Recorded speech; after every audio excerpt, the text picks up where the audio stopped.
Boom, we're rolling. Yippee-ki-yay. It's happening, guys. Tony, what is up? Oh, a lot is Welcome. up. Ladies and gentlemen, if you don't know Tony Valley, I don't know where you've been. Oh, man. You've been missing out. Tony Valley, the performer, the DJ, world's best substitute teacher. Yes. Oh, yes, That's right. where all I that first stuff. met you. All Yes, that was stuff. way Yeah, back in fond high memories, school. Fond memories. gosh. Yeah. And at a few Maybe not like so fun birthday for you. parties. It's like another lifetime. That's what it is. Oh. It really was. It really was. But it was always, you were always sort of the, cultivator of these awesome moments, at least in my high school experience. And even when I just see you in the gym, I go, Tony's here. That's immediately a good day. Different. Game It's changer. a better day Oh just my seeing gosh. you, man. Oh, thank you. And honestly, it's so great to see you now because it's been a while. I mean, I don't get Yeah. to run into you as much at the gym anymore these days because everything's just changed. We live in God, yeah. a different It's- world and everything. So, I mean, what have you been up to these days? We were just talking a little bit about DJing and what you've been doing now. So, what's the skinny? Well, basically what happened is the beginning of the year when everything changed, right, actually prior to that I was DJing, doing all my Right. music stuff, had all the gigs, playing all kinds of shows everywhere, Then all of a sudden, COVID, Yeah. it hit, and then all of a sudden my world changed because of the fact that all my entertainment, all my gigs, Yeah. gone. Oh, yeah. And I'm like going, Imagine. okay, what do I do now? I'm like, even my lessons, people were scared to come to lessons. Yeah. So all of a sudden, I've got time. And I'm like, and it's not good for the wallet, obviously, but it's Right, like, right. you're sitting there going, what do I do now? And it's like you had to reinvent everything. Start doing stuff online, everything. You're like, okay, I can do this online, but it was relearning how to teach after 30 years of teaching. You're sitting there Yeah. going, okay, I got to do this through a little screen, So I'm sitting there trying to do this. And a lot of the people still were kind of in shock about the whole thing. So that was even kind of slow. Oh, Were yeah. these students of yours Yeah. you're talking about? Because Yeah. I know you were an instructor. Yeah, too. If you guys didn't know already, Tony's been teaching guitar for. I mean, I have so many friends who learned from you. Yeah. Like that's how long you've been doing it. I mean, Yeah, it's and- a long time. to So switch that up to now just be a purely digital format. I mean, yeah, it was tiring. The biggest thing I noticed is that you're sitting there at the end of a lesson. You felt like you've been there for 5 hours, even though it was a half an yeah. hour. yeah, You're just drained because you're putting so much more. You're trying to be lively, you're trying to do this, but you're through a screen, and even with the delay, sometimes Oh, it's yeah. like hey, and they're like, hey, yeah. you're like going, Oh, I can't yeah. do There's that. like an SNL skit where they're trying to talk and like she's delayed. She's trying to talk. Yeah. like- So yeah. that's that must be really tough too with music when you're counting on Oh yeah, pace and tempo and everything. it's hard. I mean, the days that everything's coming in fine and you're right there, it's great when it's Yeah. it's synced up. But otherwise, it's like, everything's off. You have to be really slow, and you have to just. It's hard. It's hard. Yeah. And there's nothing you can do about it either. No, exactly, and that's Yeah. the It's, thing. it's kind of out of your control. And that's Isn't that funny though? We've had face to face video chat has been around for so long, but it really doesn't seem to have gotten any better. No, it's the same. People are like, hey, Yeah. it's like, did you get that? Did you get? And then they start Yeah. talking. yeah. I know, and it's like sometimes for whatever reason it's really low quality. I don't get it. Yeah, it's like, yeah. Nowadays, yeah. So that's the challenge, getting across to the students. And have you lost any students in this? I mean, Oh yeah, when it all happened, basically, I kept a few students. Mhm. Some people didn't mind, doing lessons, and they didn't mind at all. Actually, didn't Yeah. mind coming in and stuff like that. But for the most part, people just disappeared.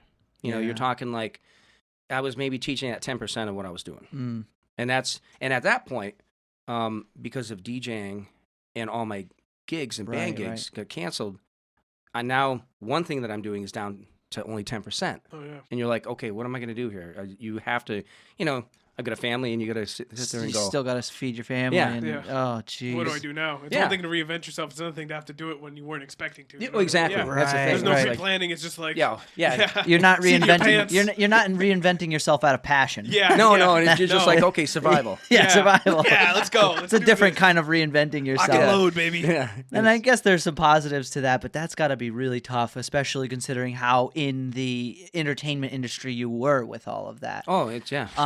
What was things like with so Tony V Entertainment? Was that all encompassing to the DJing and the teaching, or talk about Tony V Entertainment? Well, basically what it is it's kind of umbrella. It's Yeah. like everything. You've got like, teaching, music instrument repairs. Yeah, because I remember watching your everything. shows you did on like Impact and everything. Oh, the lesson, You the still live, do yeah, those? still doing those, yeah. That's You have awesome. enough space for all these hats you wear? Like, do you like? It's crazy. I know, man. You and do so- everything. Holy crap! There'll be days when I'm, before, when you'd be like, okay, in the morning you're going to do this, substitute. Yeah. Before, I don't substitute anymore. Well, you can't anyway. Yeah, So yeah. it's like, but I would substitute, then I would go off and do my lessons, and then do a gig. Yeah. And the weirdest ones is where I'd be doing substituting, and then going to a wedding. Oh, wow. You just got to flip it around like Yeah, that. Then the that's gotta next be- day you're Yep. like, wow. so. And those are it's- two different energies. Oh my gosh. You know what I mean? Well, Like at a wedding, you got to be like, and then substitute. No, just bring you have that to same be- thing to being a substitute. Let's go. Right. Yeah. You're like, hey, can I have your attention? It's like, no, don't say it like that. Yeah. Talk normal voice, don't DJ voice. No. Yeah. I know, right? No. DJ voice. Are you guys ready? And Kids it's are like, this test. English class. Test. Yeah. But- Get it. That's awesome, though.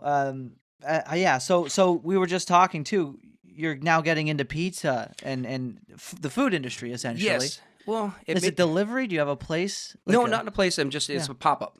It's Okay. just a Yeah. pop Oh, up. yeah. Yeah. Oh, nice. Well, Yeah. like a truck. Truck. Yes. No kidding. Yeah. Awesome. How So- did you get involved with Oh, that? it was a weird thing. My father, a few years ago, showed me how to make Happy Valley pizza. Uh-huh. He made pizza. Is that the name of the? Yeah. No, Yeah, Happy Valley yeah, Pizza. Happy Valley. Keep an eye out for that. But That's awesome. mine's called Tony's Happy Valley Pizza. Oh, 'cause nice. It's like it's my spin on it. Oh, yeah. So, Okay. But my father showed me how to make the pizza, and I started making it. Took me a long time to get it down. Yeah. I'm like, my friends are like, you should do it. I'm like, okay, I've been DJing for over 30 years. I'm like, okay, why don't I just shift gears a little, do less weddings, just play my gigs. And I loved it. Right. Got into the food industry, but it was totally different though. Totally different than music. It's like jumping into something that you're just not used to. Right. Oh, I can only imagine. People are evil when it comes to food. Oh yeah. Oh, I can yeah. imagine, Gosh. People I mean- could be like, send it back. What is this? Oh my gosh, it was totally different. And so I was like, well, I like to make people happy still, so let's try to do it this way too.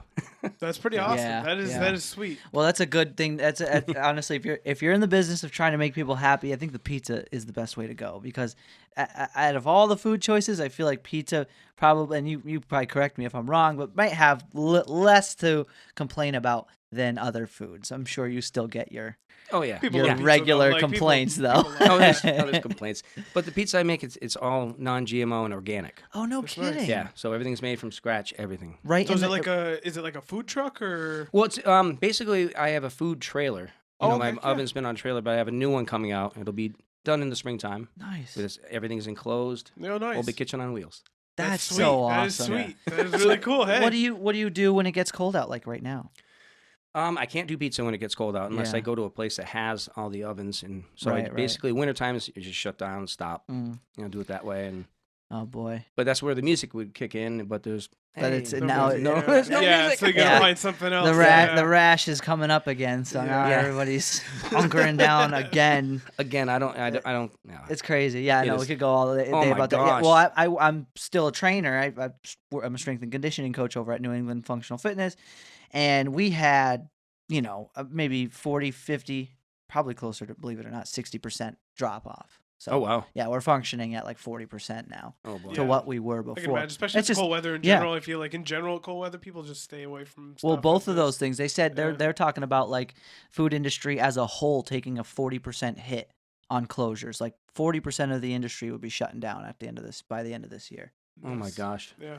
I mean, that's what's nice about what you have is like you can travel, but people that Yeah. have like restaurants that are just like, Oh yeah. you can't move with those and you're stuck with what you have. Yeah, Like, that's, it's takeout, and you can't yeah. really, unless you're by yourself with just one other person or two, Yeah. you can't really do it. yeah, I feel like you know. you like something like I imagine something like what you have set up probably thrives with like takeout only. Like Yeah. you probably it's great. That's perfect. Like It Yeah. is perfect yeah. right now for sure. It's always Yeah. nice to have food trucks. Food trucks are like the gem of the culinary industry in a sense because you don't That's a big you, thing. you never Yeah. expect to get the food that you do from them, and it's always way better than you had expected. Oh, it is. You yeah. know what I mean? Like some food trucks are better than restaurants. Oh yeah. It's crazy. Probably most. I mean, every time I go to a food truck, I'm like, this is delicious. Yeah, you get it, and then I think they focus more because it's there. That's I don't know. It's just Yeah. it's not this It's made with assembly more line. passion. Yeah, it's just Yeah. more passion to it. It's more. Yeah. Yeah. I don't know what it is. Yeah, but I know what you mean. That's It's- how I it's great. feel. Yeah. You know? Yeah. It's Yeah. like So you You're work in smiling. there? Is it, who do you do it with? oh, I do it with family. It's Oh, all, cool. It's all family. That's awesome. You and Yeah. the kids and Yep. oh, that's Yeah. so cool. Now, how long have you been doing it for?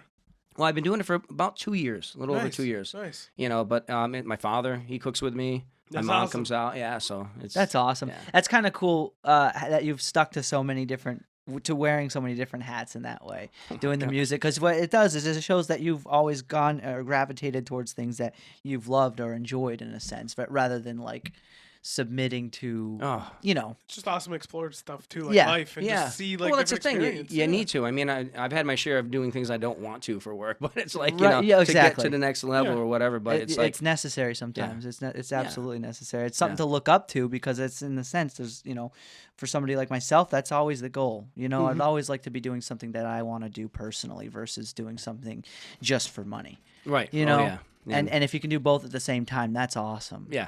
And I wanted to ask you, like, so you've been doing music for as long as you have. What got you started with music from like go way back? Because I know you were in a band that was fairly famous at one point or popular at least. Oh yeah. It was like, and I was very happy for it. But I mean, oh my gosh, Well, actually, I'll start at the beginning. Let's start at the beginning. Yeah. Tony's venture got on some back. stories. He's got some Venture on scrolls. Hey, we got time, Tony. We got my coffee. gosh. We got large coffee. We'd Yeah, love to that's get. right. I Let's think go. I Yeah. can't tell you how many people would love to hear your story. Well, I started playing piano at 10 years old. Oh my God. Okay, and I did that for a little while until my piano broke. Being honest with you, the piano broke, and that was it. It was one of those things. So I just kind of did whatever. And at age 14, I broke my leg. Okay. And I watched MTV, and like, Mom, Dad, I want a guitar. Ah. That's the story. And then I just sat there, and I'm like, okay, I want a guitar. Had a cast on. I broke my femur in a BMX Oh, race. Got Wow. nothing else to do. You got plenty of time. yeah, so I'm Yeah, sitting plenty there- of time, yeah, and your sitting there. arms still work just fine. yeah. So I just kept practicing, and it just went from there. Nice. It was all serious right from the beginning. That's awesome. Right. So did that. Played in bands in school. Did all that kind of thing. Then I was in a band called Stedfast. Then I was a band Fortis. I was a band called Cola, and I got hooked up with they got some LFO. And you had always been just lead guitar? Yeah, basically just Yeah. lead guitar and stuff like that. But the big one was with LFO Reunion Tour. Uh-huh. Met those guys, met a bunch of different No people. kidding. Yeah, it I was. feel like that sounds so familiar. Why does it LFO. sound so? I gotta look that up. Why is that? Oh, so- jeez. Yeah. It was a boy band. No way. Yes. No way. When Yes. was this? This was back in 2002. I was introduced to Devin Lima from LFO, Okay. from the management team that I was on, and we wrote for years and years. And then in 2007, we came out with an album with them, No with kidding. just one of the singers, Devin Lima. So and that was a band called Cadbury Diesel, Oh wow. and did an album with 111 Records. And it was great. It was awesome. Shot videos with it, and it was so much fun. So much fun. And then in 2009, management wanted to, and the people with LFO, they wanted to do a reunion tour. So I put a band together for the reunion tour, and the 3 singers, we practiced and went on a tour and did that. And it was awesome. That must have been so cool. Have you always been in this area? Did you have to live anywhere else to do that kind of stuff? I spent a lot of time in New York and a lot of Okay. time in Florida, Okay. because that's where a lot of the guys were living at the time, in Wow. the Fall River and New Bedford. That's where the scene probably was more so than it was around here. Yeah, and we were down there, and that's where actually at that point Devin lived Mm. and Brad lived. No kidding. the Okay. band. The other band members? Yeah, of that band, and it was great. It was a great tour. It was probably about a little over a month Mhm. that I was gone on a tour bus. So that was cool. That must have been really cool being Yeah. on a tour Wow. bus. Yeah, I it was follow real. Bert Kreischer. I know he Yeah. goes. He uses his tour bus for his shows. I don't know. That's gonna be awesome. How long like, did you guys it's stay on the bus interesting. for? Oh, we lived on the bus. No Wow. kidding. Yeah, That's we crazy. got hotels and That's stuff the once life, in a while. right? It was like it wasn't coffee. No, Yeah. no. No, I was gonna say. Well, we had that's his record back here, David from Dope Ghost, and he was telling me how they did a tour in a van. Oh, and I've done those. Oh God, I couldn't imagine that. Well, I'm sure Oh. starting off, it's like Oh yeah, and that's how it was before. It was all touring in a van with a trailer in the back, and everybody's passed out, and you're Yeah. either. And I always got stuck driving, and I'm like, Someone's gotta- I'm too drunk to drive. Sorry, oh, yeah. Tony. Everyone's always got an Something. excuse. Yeah. And Yeah. I'd be driving, I look back, and everyone's passed out. I'm just like, It's Driving murmuring long under your breath. distance, that's the worst. We've driven to like Missouri before, and I actually even coming back from doing like a hike up in the White Mountains, it's like a 3-hour drive. yeah. But coming back, you start nodding out. oh, You're that, like, yeah.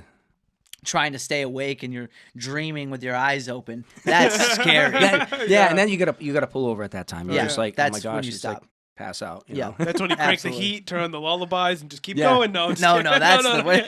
So you roll the windows down. Stick your head out like the dog. You know? That's too cool. Well, so what was the shortcomings of so you're not in the bands any of the bands anymore? I'm just playing acoustic with Amanda Meli. Yeah, my partner in music. Okay. And what we do is we do all kinds of stuff together, all kinds of music. She just released a song on all platforms. Nice. Yeah. We'll provide all the links below to everything, sure, guys. So do check that out. What's the genre of music you guys are doing? We're kind of experimenting. Like sing-song? It's not just it's pop, but it's okay. Gotcha. We're all over the place. Yeah. You know, we're trying different things, and I think now, after being in so many different bands that have done specific things, I want to just explore and just release this type of song, be on this song, everything. Nice. Because I have a release coming out in January of my own. Mm-hmm. And so she's coming out with singles. We're playing on each other's music. That's awesome. Doing all that and just releasing them all. That must be fun. And it must be relaxing compared to the rate at which you were going before this in your past. You know what I mean? To do something on this level at this pace versus the cross country or the and to fully do it for yourself rather than for like the band collect. Right. Is there a difference in other words in what you're doing now compared to what you were doing before with the bands? Like, is there a certain takeaway you have? Well, the thing is that before you're on their schedule, you Yeah. had to do and be where they want you to be. Yeah. And even when you're working with, like, say a band, 5 other people, it's like you're married to them. You're just like, always. Yeah. And sometimes you'll get, a few of you that work good together, work well together. But, you got people that just throw everything out and you're like, it gets off. But now it's nice because I just release, practice. Basically what happened is once this whole situation happened in March, I had so much time. So I'm like, well, let's use this time wisely. Yeah. Let's, go hiking. Let's do this. Let's write music. I can't tell you how much I biked. That's I think it was good for a lot of people in that way. Creative. It was kind of one of these things, and people got time to do what they wanted to do. Mm-hmm. Some, a lot of people if just you used it. If you used it, some people just kind of sat back and I know. Well, that's one thing. Just on a slight tangent to what you're saying, I immediately recognized that this is going to be something that's going to be like this for a while, and I said, my story will not be that I sat at home all day. Oh yeah. I went to Sedona, Arizona, and just biked. We were swimming in the Swift River. I mean, I was doing. I seen your pictures. It was like Michael's a trailblazer. I know. Yeah, it was crazy, such a great time. It was like I was so happy. First time and probably the only time in my entire life where I'll be on an airplane by myself. Commercial airline. There was like 8 other people on the whole airplane. It's like having a Imagine that. Wow. It was like the best thing that could have happened because it's like the that part in Lord of the Rings where Pippin says to who's Pippin's counterpart there? Oh gosh. He goes, "The closer you are to danger, the further you are from harm," type of thing. And that's how it was. I went to the airport, and the airport was very demonized at the time, and there was nobody there. Really? Nobody at the airport, nobody in the customs line, nobody in the checkout. I just walked in, checked my bag, sat down, like he owns the place, got on a plane. Yeah, there was nobody there. It was like perfect. They didn't seat you all together? No. Yeah, 8 people. We're gonna put you right here. Everybody was in the nest right there. It's like you have to be. We were sleeping on top of each other. They let me fly the plane. They let me fly the plane. They just put us all up front in the cockpit. Yeah. No, but I definitely took advantage of that. Yeah, so I wanted to tap into just your tremendous wealth of knowledge that you have for music and being in music. What would be some takeaways that you would tell somebody who's in a band or wants to be in a band that, what are some things that they should capitalize on or anticipate? It depends on what you're looking to do. That you learned, in other words. Yeah. It really depends on where you want to go with your music. If you want to just play music and make yourself happy, do that. Yeah. Don't, listen to anybody else. If you want to learn the song for yourself, do it. Yeah. If you're playing and you want to become a musician that's going to be making a living, you have to be, what can I say? You need to adapt, first of all, and you need to be able to play anything and everything. And you have to like everything. Right. At least try to anyway. I mean, right, exactly. So you're not performing and you're not saying, oh my gosh, what am I doing here? It's like you can't do that because people will read that. Oh, yeah. Yeah. And you got to be able to listen and be open-minded for anything. Take advice from everybody. And over the years, That's a good rule of thumb. Sorry, real quick. It's a good rule of thumb for everything. I found it so important to just be open to other people's information. Yeah. And advice. And people don't. They're closed-minded, and you see, when it comes to musician, you see great players that are better than a lot of people that are famous. Yeah. They're just stubborn. They're just, or they don't have that, communication with people, or they can't, relate. They don't want to collaborate or something. Yeah, it's like, and they're the best player in the basement. And you see this. I mean, I know so many players that are so good that could That's a good point. do it. And just like everything else, I mean, if you can't adapt or work well with other people, you'll never make it. That's such a key. Yeah, exactly. Yeah. Teamwork makes the dream work. There you go. That's a good one. I say that at my own job all the time. I work on a team. I say it all the time. Everyone laughs. Teamwork makes the dream work, and it really does. Your ability to collaborate with others is just so one of the most foundational things you can do for yourself in all endeavors. Because if you're if you're gonna do something, I don't know. I'm trying to think to myself, what would you really be able to accomplish if you just shut everybody else out and was not open to anything new? You may be something, but you wouldn't like. Part of what I'd like about just is like learning. Like you don't get that learning aspect, and you get just by being on a team. You're stuck in your ways. Yeah, you experience so many different people, and just having like this conversation, 3 people with 3 different opinions about stuff. Yeah, and everybody's open, and that's exactly. That's the way with music. When I have students come in, I mean, I teach guitar, bass, mandolin, ukulele, everything now. So and when kids come in, I have to learn a new song. I learn every single day from these people. And every day you're going to learn, and you're going to learn something weird, or it's going to be out of your comfort zone. It's like, what is this? I've never heard this before. And all of a sudden you have to dive into it. And again, being open to everything. If I was like, I'm only taking people who learn metal. That's it. Sorry. That's it. Yeah, sorry.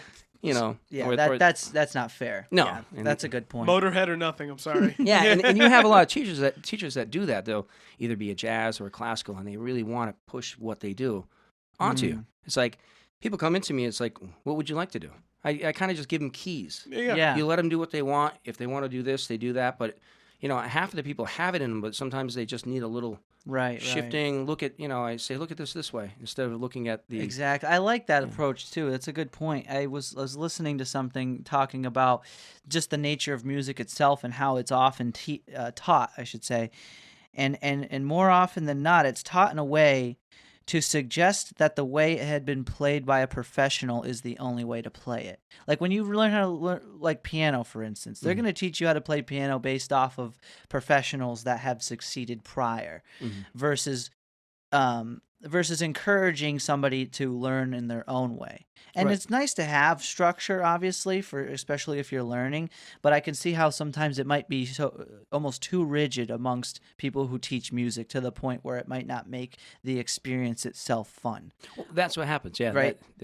Because anything, when you're having fun with it, I feel like that's when you're learning the most, because you're doing it without worry. And you're competent. I feel like you're more competent when you're doing something for fun, because I don't know, you're just less worried about messing up because failure is not something you fear. Well, when you're allowed to explore something you're learning, too, I think that's huge. Your receptors are open. Yeah, you're just like open. You're like, oh, I can do this. Yeah, I'm allowed to. Oh, there's no, you can't put walls up when it comes to that. No. People, and another thing too about people that learn any kind of instrument or anything. They'll learn something differently. You might have one person come in and they're going to see this as my hand, or they're going to see it as my fingers, or they're going to look at it totally different, and you have to kind of adapt really quick and figure out how they're going to benefit best.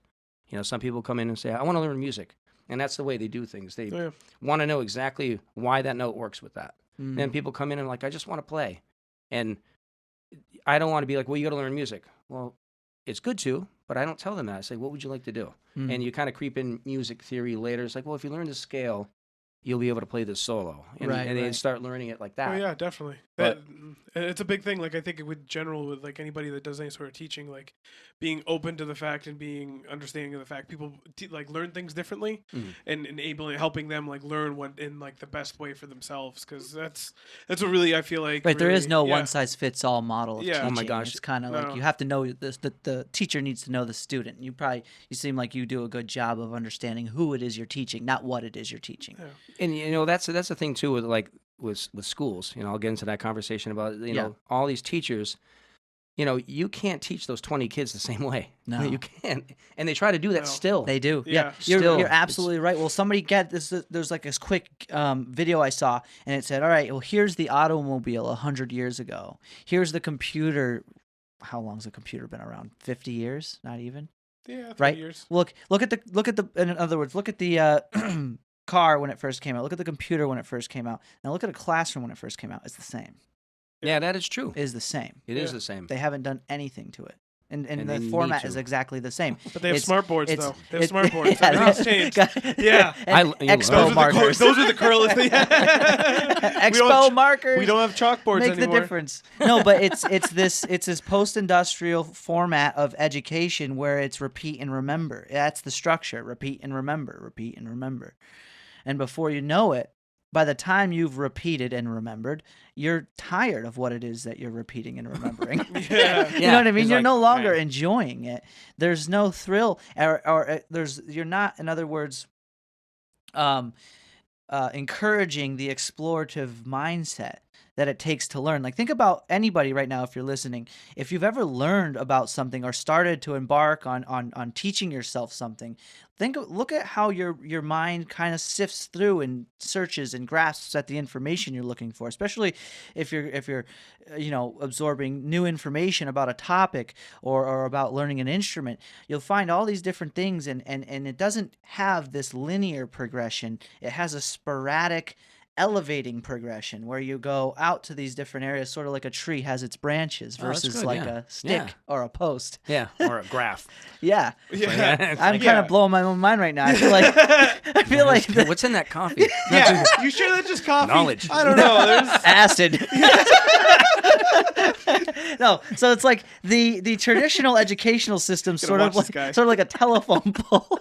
He gets crazy on Saturdays. So it's like a telephone pole, and like realistic information or knowledge or education in the sense is a tree where you're using people's intelligence to learn. I think I actually read and wrote an article for Miss Fusco. Shout out. You remember her? She was the science teacher at Pathfinder. And it was about... do. You do? Yeah, I do. And I wrote a paper talking about the difference between how they teach kids in Sweden versus how we still teach kids here. And there it seemed that they capitalized more on how to learn, not what to learn. Oh. So they encouraged people to in other words, learn how they regularly would if they are curious to find out, versus like, okay, we're learning about this, and here are all the elementary terminologies that you need, and now I want you to repeat them later in a quiz. Yeah, that's... You know what I mean? Yeah. So You just don't get in general, that's a big thing for me. Like, I'm more apt to learn something subject if I'm interested in it, or find some sort of value, or I get invested into it in some degree. It's I don't know. It's interesting how that works, I guess.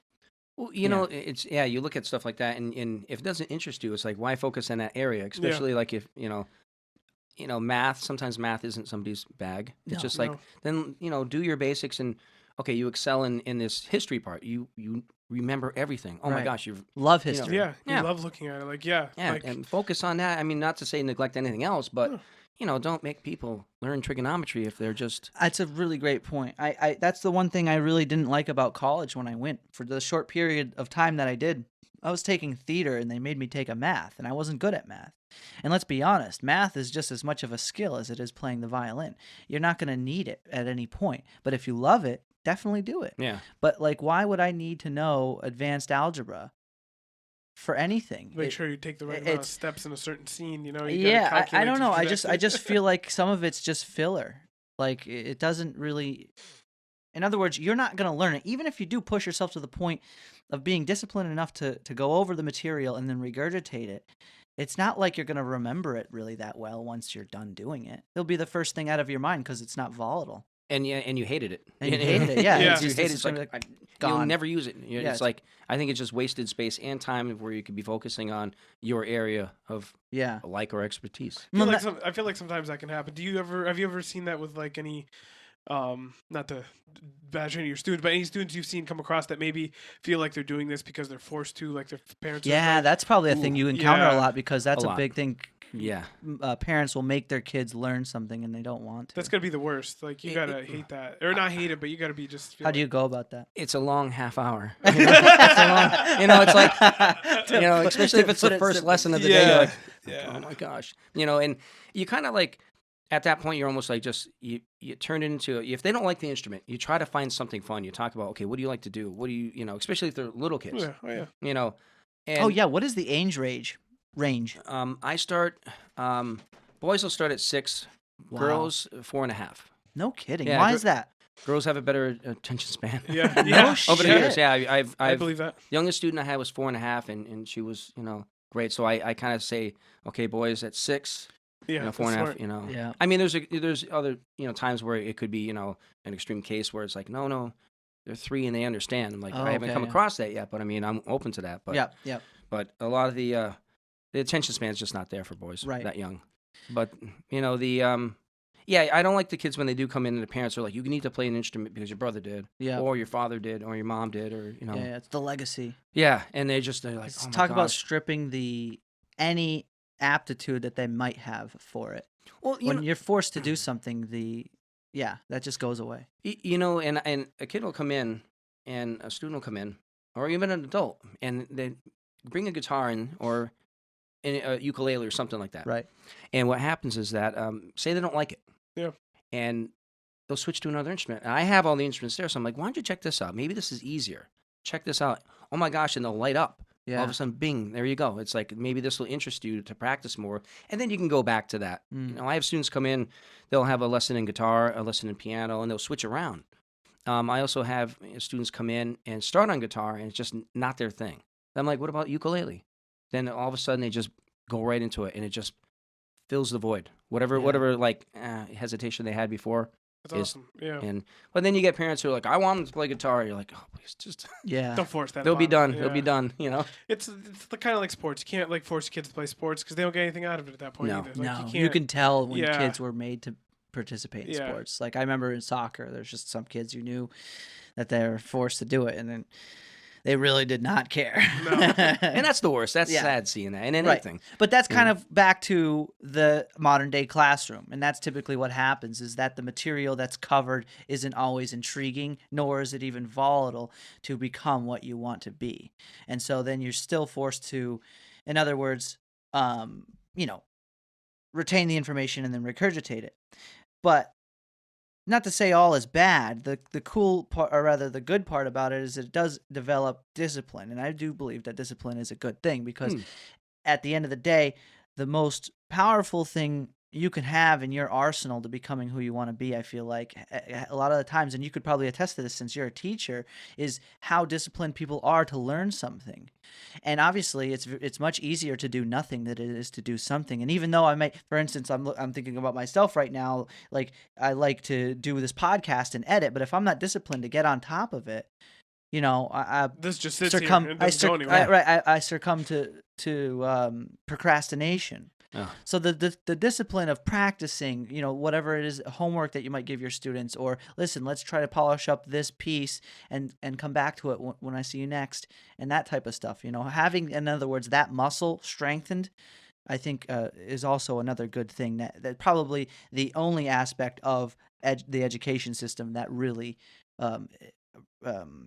we'll say, accentuates somebody's ability to progress in life. Yeah, it's the deadlines, the things. I mean, it's a good lesson to learn, but it's like just switch the material and the teachers, and not all teachers are bad, but you've got some teachers that just, you have degrees, doesn't make you a teacher. Right. Teacher is somebody who can, and all people will probably be like, all offended, Yeah. Well, like, what? It's lost, or not lost, but maybe never was gained, is that nobody, at least in the Western world, looks at what a teacher or a master is in the same way that they do in the Eastern world, and it's a much more of a profound level of stature. There's that acid. I'm telling you, he's put a little something in It's there. coming back. It's coming back. That's I'm a having good a one. flashback, Yeah. but you know what I mean? No, it's like true. there's a whole nother level of, it's not just somebody telling you what to do.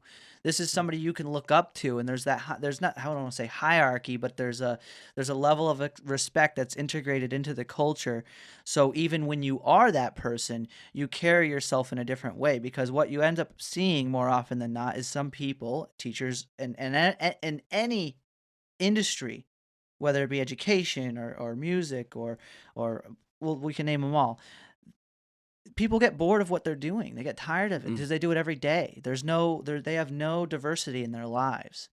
So then when they go to do their 9 to 5, it's kind of just going through the motions sometimes, and it doesn't have to be it that doesn't way. reach people like that. Exactly. It doesn't have, but it's taught that way. And then, like I said, they just do this, and I see so many people struggle, and that makes them struggle in life. It just they just don't. A lot of high school kids are like that. Do you teach piano as well? Piano, yeah, nice. Piano, yeah, all those. So how do you do that over, like, right now? Oh. They have their own piano. I'm sure you have all the equipment usually when they go to you. And yeah, I have the iPad like that, and you kind of put it on the side of the piano, and that's pretty good. It's just beginners are very difficult to, because you can't see their hands. And, I mean, if you had 5 different views, okay, great, let's put your hands in the wrong area. Yeah, but right now it's working out okay. But, and I have in-class students, too, that aren't afraid. Yeah. Is that, like, the biggest thing for beginners is, like, the muscle memory, getting them down? Like, with any instrument, the you say, is just, like... It's the proper... where hand you're supposed positioning. to play. Yeah, because it can be the simplest thing. Even your body, where you are, especially, like, on guitar, elbow out a little bit like this, because... Oh, I believe it, yeah. People think if you pull closer... It brings it closer, and it doesn't. Yeah, it's gonna do those crazy guitar solos. No, it's they look at people who have been doing it for hundreds of years. Yeah, and they're like, "Why is his arm up there? Why is he playing behind his neck?" Because that's Jimi Hendrix. Yeah, and it's one of him. Exactly. That's a good point. That must be probably one of the harder things to really convey to people. Just relating it to what I do, sometimes people can't even do a squat sometimes, because it's still trained. And it's just, you could imagine what somebody would think about a squat when you tell them to just lower their hips or something. But, did you do still stuff with Impact? Oh yes, Impact Studio. Yeah, we'll be starting back up with the weekly lessons that I was doing there. Oh, that's awesome! Yeah. I always like tuning into those. I would always watch a little bit of them. Like you doing, I remember you were teaching "Stairway to Heaven" once, I think. And that was quite a few lessons in that one. Yeah, that was a longer one. What do you mean? It's not just simple "Stairway to Heaven"? No, it was in detail with the solo. Ryan at Impact was like, "Are you serious?" I'm like, "Yeah, there's gonna be about 20 episodes of this one." Sick, let's get it. Part 1. That's too cool. How does that work? How did you get affiliated with Impact? Is that through Tony V Entertainment? No, that's basically anybody in the Palmer area, Munson area. You can go. It's free to go there. It's all cable. It's cable access. It's all free, and basically anybody in the town. You have to be within the towns, obviously, to go in. It used to be in Munson, and then years later, I've been affiliated with those people for a long time, since the 90s. So it's it's just something that the town affords to its people. Yep. Oh, that's pretty cool. Yeah, it's really nice. I mean, it's great. They got all the latest stuff in there, and it's great. It's great because people can come in. They can. I mean, if you want to go on air and juggle, you can juggle. They'll do that for you. Anything. I mean, it's anything because it's cable access, and the town pays for it, so it's that's the pretty people cool. do. So it's the people's station. It's nice. That is cool. And how do you end up with the digital format of it so you can put it on YouTube and stuff? Well, they put everything that I do through Impact goes onto their YouTube channel. Oh, okay. Yeah, and it goes through, and I just share it, and I mean, it's been great. I mean, That's so awesome. many videos and so many different lessons that I've put on there. It's almost like it's almost like the original YouTube is like the access Yeah. television almost. Yeah. Like, Yeah. you know what I mean? People Like, get on it. Hey, I make good pie. I mean, if you want to go Yeah. make something, Yeah. you can do it. Yeah. That's so cool. Is it a nice studio in there? Yeah, it's really nice. That's really nice. awesome. I gotta check that out sometime. I'm that used surprised. to be a really big thing. I filmed for them for I did audio and visual for them for for the school meetings and 4 stuff, years. right? Yeah, for Yeah. the school committee meetings. Okay, I yeah, would they film do all their that stuff. stuff. Yeah. Right now it's a little up, everything's just up in the air. It's like, just oh a my God. mess. I know Pathfinder's being pretty ambitious about getting back into action. Are you still in contact with? Does your mother still work for them? No, she retired from there. Oh, Yeah, okay. yeah. No. Well, that's probably a good thing. Yeah. But good, my good son, timing. But my son goes to school there. He's a Oh, no senior. He's kidding. graduating this year. Senior. Awesome. Yeah, senior. Yeah, Oh yeah, my imagine gosh. that. Yeah, scared. That is crazy. What? So I know. Well, I feel like I was just talking I mean, obviously it was years ago now, but I remember you were telling me your son was in 8th grade. We had a conversation because we ran at each other at the No, gym he's sometimes. 18. Yeah, Yeah. it's just like that. Yeah. I can't blink either. Everyone's telling me not to get old. Don't get old. No, you can't get old. I'm trying. I wanted to ask you too. In the time that you performed professionally, you still do now, of course, but like back when you were in the bands, what was the biggest event that you ever attended? What kind of shows would you put on? Did you open for anybody big? Did you meet anybody very famous as well? Yeah, in the years, oh my gosh, we played with the first band I was with, Stedfast. We played a Battle of the Bands, and it was at it was called Great Woods at the time. It was oh my gosh, that big place out in name a few of the concerts. It's been so long. Oh, Woodstock. No. The it's in Massachusetts. I think I know which one. I can't think of the name. Mount Holyoke? No. It's sorry, we saw Xfinity Center out in oh my gosh. I can't think of it, but I know. I should know because I was there, but it's like I'm trying to remember. It's like is oh it my gosh. Is it the? Oh no, it's at the tip of my tongue as well. I've seen the Backstreet Boys there. No. Yeah. Was Justin Timberlake in the Backstreet Boys? No, that he was in. Neither I don't think. NSYNC. Whatever. Anyways. Okay. All right. All right. Well, it'll come to me. Like okay. Tomorrow or something. No, it'll. You just text me. That was a big show we played, but we did a thing called. Were you thinking Strange Creek? No. This is it's the Xfinity Center, but it's out toward Boston, Foxborough. Like Mansfield. Mansfield. Jesus, Mansfield. Yeah. Yes. Okay, there we go. Yes. Okay, there it is. See, there you go. There we go. Yes. I got it. Played there before. It was like we played for 15 minutes because there was all these different bands that just won a spot to be on there. And we got picked to be on there. So we were up on stage, played that huge place for 15 minutes. It was nice. Wow, that's awesome. It was big. That's a big stadium. That's That's awesome. big. It was big. How many people you think were there? There's probably about 10,000 at the time. So that was cool. Shit. But a bigger Were you the main act, or who'd you No, open? no. Who'd you open for? We didn't open for anybody. There was 75 bands that played the whole day. It's like correct me if I'm wrong. Battle of the Bands, kind of like a tournament for bands almost. Yeah, and it wasn't a battle. It was just a chance to play that for a bunch of people. Yeah. Oh, that must have been a wild experience. It was like nerve-wracking. You're like, oh my gosh. The roar, the crowd. We did do a thing called Loca Bazooka, and that was in front of about 15,000 people. Oh wow. That was in Worcester. That was 2000. Year 2000. Yeah. Was it 20 years ago. How long have you been? How long did you perform in a band for? I just basically stopped performing a few years ago with bands. No kidding. I've been playing for oh my gosh, since '88. Was the Yeah. That's insane. That's a career. Was the pay good? I mean, were you living off of that? No, it was back then. No. It was out of passion. Exactly. You paid to play that. Yeah. But no, it was weird. But you'd make money at some gigs if you did the ski resorts and things like that. But these bigger shows, you just it was you. You're just like, oh my gosh, I'm playing in front of all these people. Yeah. Oh man. That must fun. have been crazy.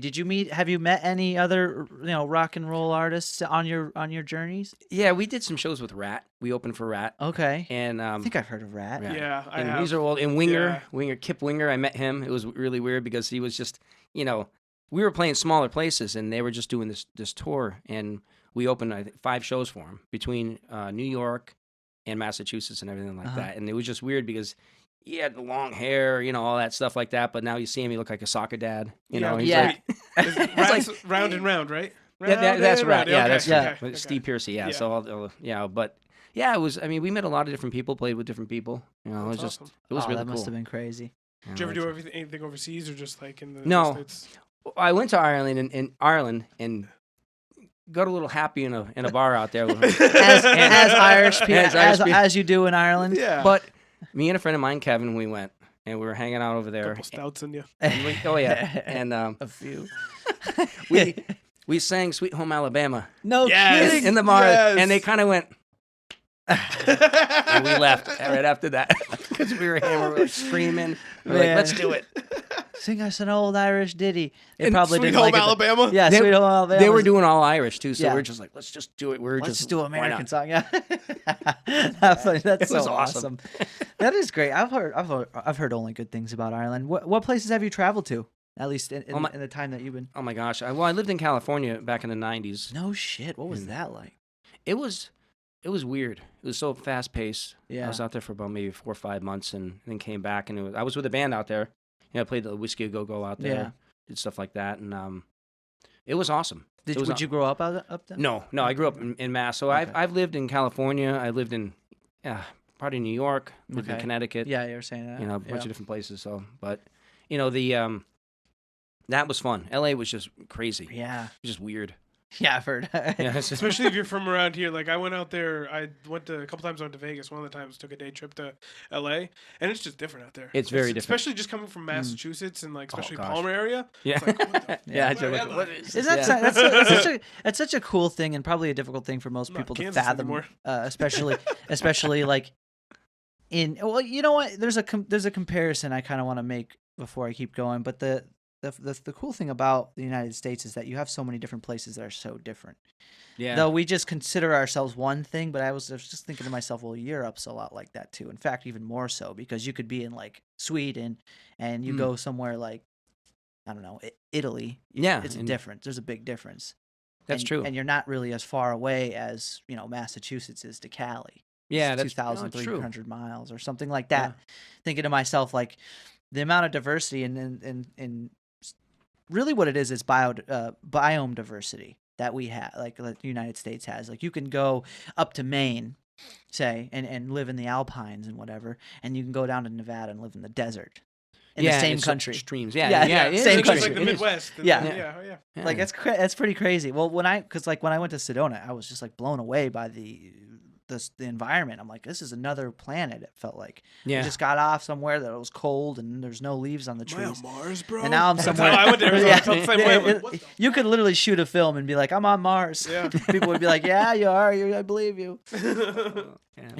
So on top of all that, another hat that Tony wears that you probably just going down the list. Then we're going down the list, and it's a long list. Because I like to do stuff. I like to do stuff. Well, I admire that so much about you, Tony. It's actually an inspiration. It's about experience. That's and it shows. I mean, you look young. You got a lot of energy, and it's like there's a reason for that, and it's because you've always nourished your heart. It seems like, and on top of all the things that he has, you were doing. You still do marathons and stuff like that? I still run all the time. Yeah, still exercise all the time. We're working out 6 days a week doing that, and this year I had a lot of races planned, but unfortunately everything just got canceled. Races. I'm sure because those were big events with a lot of people. Oh yeah, exactly. Yeah. Oh, that's too Can't bad. do a virtual. I didn't even think about that too. Virtual. I couldn't do it. I'm like, do a virtual 26 miles on a treadmill. How long's a marathon? 26.2. Okay, 26.2 1 mile. 1 mile on a treadmill is on a Zoom call. boring. Yeah, that's the thing. Yeah, it's just dunk, the thing. 10 minutes goes by. It's like. Yeah. Imagine that. How long does it usually take you to finish a marathon? Well, the first one I did it was the first one, 4 hours and 10 minutes, or 12 minutes. And that was my first one, and it was scary. Like, I'm 50 years old. I turned 50 this year, and I started running at 45. I've always exercised, but I wanted to get into running. And literally one night, it was on my birthday, my 45th birthday. I'm like, I'm gonna start running. Yeah. Just want to do it. I literally went outside and ran to the light post and stopped. I'm like, holy shit. I'm like, walked a little bit, tried to run again. Isn't it crazy? I don't know how the hell, people, I was just like, I'm never going to be able to run. Well, it's not just you, and it wasn't just your age, because I just started doing that like a few months ago. And it's crazy when you try to run from never running or not running regularly, and you realize how out of shape you are. It's like, should I not be able to run this far? Like, what the hell is going on? Like the same thing. I went like 1 block down, and I was just gassed, and everything hurt. Yeah. Oh yeah. It's you gotta like break through that. Yeah. And that's when I first started, I would do that. I would try to go to the next telephone pole. Yeah. Then stop. Then run again. Like that. And then I got to the point. It was after a few weeks where I started running. I'm like, I look around. I'm like, okay, this is about a half a mile. I'm like, whoa. I kept running. Yeah. I had it in me, and I ran about a mile and a quarter. I'm just like, yes. Yeah. And then did the hurt walk back home. Feel going, sore. oh my gosh, yeah. But that's an art too. That's a whole different. You ever read David Goggins' Can't Hurt Me? No. Oh, it's a great book about somebody who really predicated a lot of his success off of the mindset to running, essentially. I mean, that's kind of what he's doing the whole time. But All it's he does about now the is run. mindset. It's just a callousing your mind to take on that pain. There was a certain level of pain you end up taking on where you just you end up falling into a parasympathetic state. And I'm sure this is somewhat of what you've experienced in those 26.2 mile runs. I ran 3 miles the other day. My foot hurt for like a week. I walk down the stairs and I'm just. You get used to it, though. I mean, you really do get used to it. But that's the thing. You have to figure out what sneaker works best for you, because what works for you the does science not work. of the sneaker is Yeah, probably a big and the one. food. Eating right. Yeah. Because if you don't eat right, you're going to burn all your fuel. What do you mean I can't have my Big Mac and go for a run? Well, Ritz crackers. Yeah. Carbo load, like the It's office carbo load, where yeah. it's fettuccine Alfredo. And then run. Yeah, no, there's certain things you do, but that's the thing. It's like when I ran my first marathon, I remember I didn't run past 15 miles ever. I'm like, wow. I'm just gonna do it. I'm like, I feel good. So I remember it was the Hartford Marathon. It was the first one I did, and I'm like, started running. I'm like, 13 miles. I'm like, plenty of fuel in me. I'm like, great, timed out everything right, all my food right. Keep running. I hit 15. And then once I hit 16 miles, I'm like, all right, this is the farthest I've ever gone. Cool. 18. Hit 20 miles, and I'm like, and I look up. I'm like, oh my God, I have 6 more miles. And I'm like, and I kept running, and you feel yourself starting to hurt, and you're like, okay. And I'm like, I want to make around 4 hours. So I had to run. I had to just keep running. I couldn't stop. So I'm just running. And people were all over the place doing different. Some people did it in 2 hours and 30 minutes, but they were just hauling, And I'm like, I mean, the fact you did it is just great. I was Well, that's happy. just it. Well, I'm sure at a certain point you realize that you're doing it for you. Like it's kind of, right? Does it kind of really settle in? Like you just got to just do it. It's got to break through that wall at the same time. And it messes you up. Like your mind is just shot. You're just like, you're looking around going, oh my gosh, I got to do this. But it really ruins your emotions for a minute. You're just like, can I do this? You see people who they end up stopping and they have to get carried off and they're crying, they get the golf cart out, bringing people back or whatever, I've seen that, but not with a marathon. I've done a few pilgrimages in my time. I lived in Portugal. I did 2 pilgrimages. It's a pilgrimage. When you walk from where you live to like some religious spot. Oh, like a legit pilgrimage. Yeah, like no legit pilgrimage. Yeah. So we did it as a group. I thought it was some running event. My family, I thought it was my some family, event. we walked probably like 20, 30 miles. And it was a walk, and I remember people like breaking down into tears and then getting a ride. Yeah, because that's the thing. Your body is like it goes into this weird mode, and the worst mile I hit was 25 miles, and I look up, I'm like, I got 1 more mile, and my body was like, no, we're done here. No, But it was like, and I remember walking, and I'm like, I can't run. I'm like, then my both calves just went and just tightened. So I'm jumping. I'm basically trying to jump like this and your run. body's like, what don't you get about this, man? We're not going. We're not going. But I remember, and it was people. There was a guy. I remember this. The guy came up alongside me. He goes, "You got less than a mile. Just work right through it. And he said that to me. Awesome. I'm like, yeah. And I did it. And Whatever I'm you say, man. I'm just like running. Then I see the thing, and I'm like, all right, I got to look cool. Yeah. I do my running. I look up and look healthy. Look healthy. Look like this didn't hurt. Yeah. Did this? I enjoyed every minute of this. Turn into a puddle after the. I got done, and I'm just like, I don't ever want to do that again. Yeah, right. And how many times did you end up doing it? That was the one I did, and then I had one planned for the next year, and I hurt myself.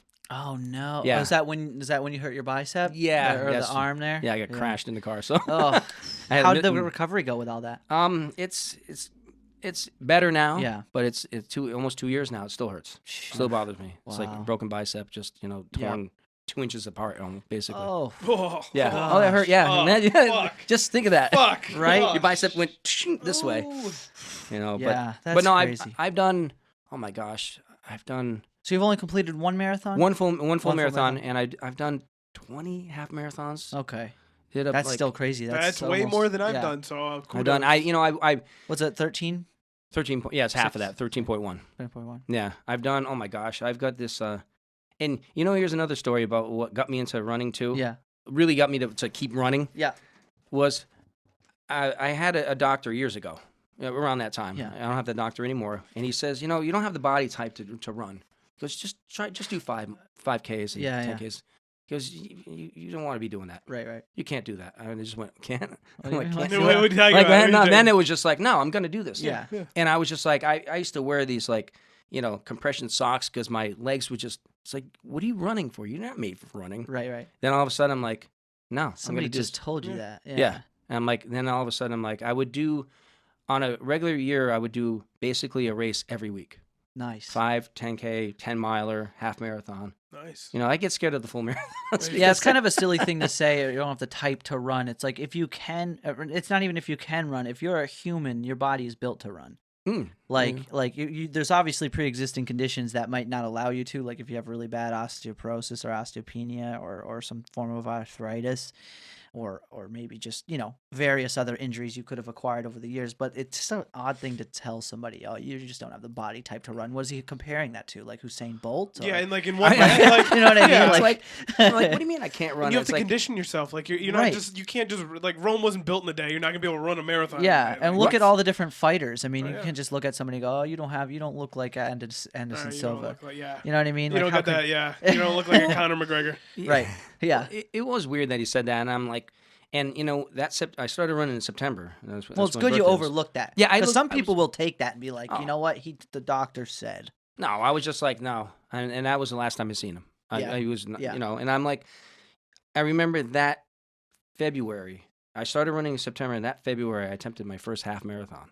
Oh wow. Which isn't a lot of time. I mean, I ran all the time, and I remember, getting to like 10 miles, and I'm like, I got 3 miles left, and then once I finished that, I couldn't walk for like a week. I tell you, you kind of. It I just don't hurt so doubt it bad. at all. Like I said, I every now and then will like do. I usually for my run when I do a run, it's 2 miles, and I've done 3 every now and then. But I'm trying. You've really inspired me, kind of thinking about like I wonder how far I could run without stopping, like as a jog. I think the most I've ever done in my life is 4 miles. Oh wow, And it's still a long way though. 4 miles is a long way when you map it out and go, yeah. oh, that's far, Isn't it? Yeah, that is funny though. You say that because you don't realize how far a mile is until you're running it. Yeah, exactly. It's kind of like shit. This is a mile. You're like, how far? It's true. Thank God Very there's true. cars or horses even. So I was thinking too, back to like the music and from a production standpoint, how much has it changed since you were in the industry? Because I mean, gosh. it's like fully developed into something completely different. From this physical production where you produce a CD or a record to now this completely digitized format. And you're just sharing it over And the now globe. it seems like records, on top of that, records are also coming back full circle. Yeah, too, to records some are degree. weirdly coming back. Yeah, like they this, are. This is Yeah. awesome. This record, and it's a white vinyl. You can go to Newberry Comics and there's just new records of just like current artists and stuff. Yeah, too. That's weird. I have a record player. I got record players, but it's like, but I used to DJ with record players, so I kept all my records. Yeah. I've got thousands of records, so I'm like, I'm glad I kept them because I have seen that people are like, records are coming back. I'm like, then I go into the store and they have them. I'm like, Led Zeppelin? It's easier to find a record It's than it is a still- CD. I mean, I think the craziest thing, like, I'm a bit of a sound snob, not too crazy, but like, I don't cheap out on headphones. I like good headphones, like, but also like records, they still are the best sound quality. Like these streaming they do, services, don't they? compress it They so really much do. you can't. I haven't found a good streaming service. I like Spotify because it's convenient, but sound quality wise, it's Still tough. yeah. That's the hardest thing. It's like you hear stuff that was done years and years ago on a Sounds record. great. Right. Yeah, It sounds great. incredible. Even tapes sound better. Cassettes, all that stuff that sounded better. And I've noticed a recording over the years. I used to record on reel to reel, Uh-huh. and they would do ADATs, different tapes and stuff like that. Now it's all digital. Like the single that Amanda Meli released, that was done on Pro Tools, Uh-huh. and it's totally different. Your Totally- partner? Yes, yeah, Amanda. She and my song that I did also, basically it's like it's all computer. You can sit there and move things, and it was crazy because before you had to record it, you couldn't just loop it or you Right, couldn't right. just copy paste. Yeah. I've done so many different albums in many different ways, so it's like you play the track, you have to do it right. If I messed up, there's no Do it again. do it again. Yep. And if you wanted to double things and say you wanted that guitar to be really loud, Right. you'd record that same guitar track 6 times and you mix it together. Yeah. And the voices, now you can just do it on a computer. Yeah, and Mike Shinoda from Linkin Park, he put out 2 albums this year just by himself using some tracks that his fans sent him of some vocals. He dubbed it all together by himself, put out albums. Like that's it, just all on computer. And you can do it. You can do it all in a box now, and they have all the plugins to where you can have an amplifier. Say your favorite amp. Say if you get a Mesa or a Marshall. They have all the plugins, but nothing's as real as the real thing. Mm-hmm. You still, I mean, they have it, but there's nothing like the real. So I like to record, everything for real, and then you can put it inside, obviously, Pro Tools, the program that most people use. But a lot of people just record it. Like you can record a whole album just in one room. Just have your guitar, have the bass, and just play it.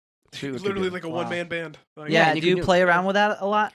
Yes. It must be like, being that you're somebody who's been in the industry on the before and after of this whole technological shift, it must be like, well, what is your interpretation of it? Do you love it? Or okay. I'll say this. Feel about I'll say right now, we've been recording in Q Division Studios out of Somerville, Mass, in Boston, and using everything. It's great because if you mess up on something, say you have this great track and you're like, okay, I only messed up in this part. We just go. Done, gone, doesn't exist. Fix, and you're like, and it's great. Or if you have a note that you did, you're like, I just hate that note. It was wrong. Yeah. The rest of the solo is great. Let's take it out. Or we'll bend it. Right. Like it's insane. You can edit. Like that's one thing I've learned a lot about since I've started doing this podcast is that you can edit audio in the same way you can video. You could like take out a piece of the video, change the color coding on it, make it slower, make it faster, make it go upside down or backwards. And the same thing applies with audio. You can take the wavelength if you zoom into it, and it's like you can see the person's voice. Like when I'm looking at when I do it here, I can see the wavelength of the voice and even like trim it. Now, just doing it that way for you, do you find it takes like obviously I'm sure it's much more convenient, but does it take away from the creative process at all? Ooh, that's a good question. All right, the thing is that. You have to like use it and not use it. You know what I mean? You got to be like, I just want to do the part over. It doesn't sound too robotic, or if it doesn't fit. But they even have stuff that will just make it sound like they'll put it in a human feel. It puts the feel in, which is scary because you're like, wait a minute, that sounds like it has emotion. But I like to do everything straight and for real. Like when I play my acoustic parts, they're all acoustics. We don't track and multiply them.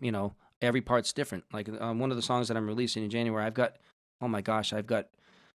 probably 20 guitars, 30 guitars overlaid throughout different parts of the song, and I did all the vocals and all the harmonies, and you're talking like there's 30 vocal tracks, and it's nice like to have them all in a spot, and I did every single vocal line, so instead of just repeating it, just copy and paste. How long have you been doing vocals? Not too long. Yeah. It's like I gotta check this out. You can find this on Spotify and not yet, but Amanda Meli's. You can go right on there, and the song is called "My Twin Flame." Okay. You can go right on there. I don't do the vocals. She sings. She's the singer. She's the singer. She's a singer. It sounds a little different. Yeah. I'm a guitar player. Yeah. She's a singer. But you were in it. Did you contribute to it? I did. I did all the guitars and I did the bass on it. Oh, that's awesome. She wrote the song and we put it together in the studio. So when's your stuff coming out? When's a release date? Will be sometime in January. Nice. Okay. Yeah. Awesome. That's awesome. Our friend Fabio played all the drums on all our stuff, so he's incredible. Cool. Yeah, that was the one. That's the one thing how come you feel like you've never been able to get the drums down for yourself?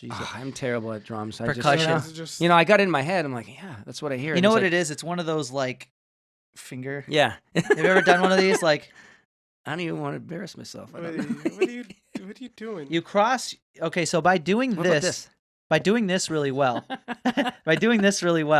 Oh, there you go. Oh shit! It's actually really hard. Your brain. I saw this fun fact, little video. Your brain has to cross connections across the entirety of your physical brain to be able to. You can train yourself to do it. It's not like special, but it's very neurologically taxing. It takes a lot of brain to like. So I feel like similar. You see the smoke coming out of my ears? The life fading out of my eyes. Shrink. The process is probably similar to that of a drummer because the drummer has to keep that it probably in the same way that a pianist might be treble and clef. Yes, yeah, that's a definite because there's two different things. That I'm okay with. Yeah, but the feet. Well, I feel like when you watch somebody really just crushing the drums, it's like their Like entire body. The one arm's doing this, and the other one's at a different pace, and then their foot, and then their other foot. It's like you have to be like an octopus. Yeah, I mean, you ever see like Neil Peart? And I was about to say Neil Peart. Holy shit. Rip Neil Peart. Love Rush. Man. I can't believe so many artists died this year. That is true. December 8th, a couple days ago, was Jim Morrison's birthday. Happy birthday, Jim Morrison. Oh, wow. Happy birthday. Happy birthday. Happy birthday. I know, that's crazy. Yeah, so now with the editing, I'm sure there's got to be a big sort of sigh of relief in that department. I mean, how much longer would you want to do it like it was done in the old? It was there was, I mean, now you've got everything at your fingertips, but, the studio that I've been recording at, they have all the analog and have all the old stuff, the real thing. Nice. I mean, they have such a choice to choose from, different pedals, amplifiers, and it's all vintage. Yeah. So they do have, they capture the real sound, but they use, obviously, they can do reel to reel and do old tape. They can do that way and record the old school, but doing it with editing like that, it's if you got a lot of money to go in there, that's great, but it's cost effective to do it this way. Yeah. You can edit. It's digital. And you do these still through studios, not your own like home production? Our own For studio? me, I would love to be able to. I have a small, 32 track that I record on, but they have all the stuff. Yeah. What is the stuff though? Just because I'm trying to think, like, what is it that really separates, a studio from what you could do at home? Okay, well, I'm wondering, just from a musical standpoint. Well, at home, I mean, you're limited to. It depends if you have the money to buy the equipment. Right. I mean, the microphones that we use, $20,000 microphones. I mean, that's kind of, if you're singing by yourself. Yeah. You're not going to spend $20,000 on a mic, and they've got multiple mics that are worth $20,000. They've got $15,000 mics. They've got all this different onboard rigging that's priceless because it's all vintage. So, I mean, if you're here, and you can do a lot of stuff with your own Pro Tools and stuff, but for the sounds that I've wanted, and, I suppose if I sat down and did it for a long time, but I'm not there. Yeah. I'm not there. You're more of a performer than you are a producer. Yeah. I mean, producing, I could sit there and say, okay, I hear this, I can do this, but I can't touch an engineer. I'm not an engineer, but a producer, I can sit there and go, all right, because I produced Amanda's song. Right. She wrote it, did all the stuff, and but I produced it, and the engineer, Joel, he took care of it, all the buttons, because I just can't. I could say this and say, this is what we're going to try to hear. Yeah. And then, okay. Do the little things, yeah. So through, it basically goes, Amanda, Tony to Joel, to boom. Yeah. That's what happens with, the artist, the producer, and the engineer. Yeah, that's so awesome though. You've kept up with it in that way. You know what I mean? From where you were performing in a band, then to teaching, and now to performing again in a sense. Where do you see yourself going from here with this? I mean, are you and Amanda your own thing? Is there a name for you guys again? I forget. It's just Amanda and Tony. Amanda and Tony. Yeah, I like that. I like it. It's simple. It's straight to the point. It really is. And where do you go from here? Well, basically, we were to the moon. To the moon. There you go, moon. Everything's to the moon. Hey, here at the Locals Only podcast, it's always to the moon. To the moon of us. We're just going to basically do releases. We're going to release singles. We're going to do that, and we play out. Well, try to play out. Yeah. Now it's a little hard. Gigs. Yeah. Yeah, it's a little difficult now. Well, how in touch with Noah are you? Oh, I see Noah all the time. Yeah. And I know he's probably on the same struggle bus you are with all this. I mean, he had some stuff lined up, and now tomorrow they're going back to phase whatever. Oh, phase. You know what I mean? Phase 3, step 1. Step 1. Part of A. 5. Yeah, part A. Only 2.5 people allowed in there. Part A, code blue. And you do have to laugh about it. It's like, really? Well, you got it. Yeah. Yeah, it's after a while. Well, that's just it. It's like there's certain levels of precautions that I mean, obviously all precautions are always a good thing. If you're somebody who's worried about anything, be careful about whatever it is that you're worried about. That's why I don't go outside. That's why I sold my car. I don't even have doors in my house. I just sit in this chair. When we're not doing the podcast, I just sit here. Just give me. I order food. They just feed it through the window. We're 20 feet away. Yeah. So like, when you're looking at how people live in a city and then you're making rules for the people who don't live in a city, it's confusing. Yes, it is confusing. That's where we're at, I think, right now, because we're like, kind of like, we could travel 10 minutes and be in Springfield. Yeah. If we want. But like, that's usually, I don't ever go to Springfield. I mean, I don't like going to the city in general because I hate being in traffic. But like, you know what I mean? So it's kind of awkward. Like, wait, why can't I go to the restaurant that I like? One of the best parts of quarantine. I don't have to commute to Hartford anymore. Yeah, I know. Well, that's true too. That must be nice. Yeah, it's nice, and I don't see as many. It's more. I don't see as many people like interact in the office, so it's when I brought when me and Deo connected for the first time over the summer in years, it's been since I seen you. We hung out and he couldn't believe the big things that were sticking out of the earth. I said, "Those are trees. Those are trees, Dale." Grass. I couldn't believe how green it was. What's the green stuff everywhere? I've been working from home for so long. I just don't go outside. Yeah, no. So that was something I've really not only realized that I missed so much, but I feel bad for anybody in the performance industry because, like, well, for me, it's like, oh, I miss going to concerts. All of a sudden, I realized I haven't gone to a good show in a while, and that's a great feeling. Yeah, you really just sort of let yourself go. You let that energy flow through you in a sense, and you kind of become one with the environment and the crowd and the mood and the feeling. And that's something that, as a species, we just don't have right now, which is a weird kind of break, considering music being what it is, the most popular thing in the world. It's the most tribal and probably one of the most primordial luxuries that we have. And we create it for no real reason. I can't imagine it's anything that has to do with our survival. Isn't it strange that humanity has always had music, no matter if it had been in the tribe, in the jungle? Well, sometimes it was. Sometimes the music, well, if we're going way back, sometimes like the music would be for different like singles, and there's, what I mean. You're going to singles, they would do certain, things. I got you, yeah. Or ceremonies. Yeah. Ceremonies. But I'm saying, like, you know what I mean? You don't need it to reproduce and you don't need it to eat. You just, it's sort of something that was done out of heart and solely out of heart, and that's something people just can't get anymore. And that's what's weird.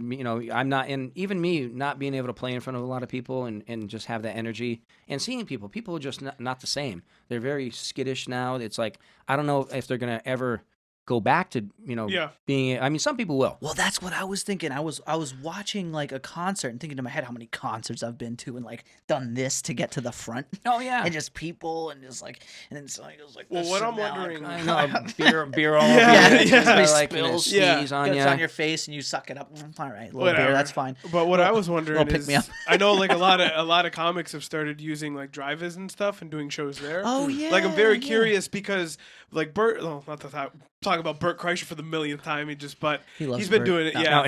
But one thing he mentioned is now like when he does his shows, it's basically typically you go to a concert and you tailgate, then go to the concert. Yeah. Now you could still tailgate during the concert. Yeah, it's kind of because you're just in your car. It's a cool switch up. So it sounds like it could be a cool way. Like that could be the future almost for like venues. No, it's a drive. Honestly, it's a fantastic idea. Yeah. It is a fantastic idea. The holdup is in like the Northeast during the winter. Yeah. Where like this time of year, Badfish would be at Pearl Street. That's always been like people's tradition. Get a couple cars at Pearl Street, man.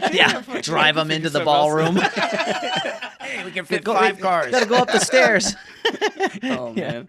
Yeah. So I just wonder how that's going to take. How have you guys been performing in the time that this has been going on? Have you been able to at all?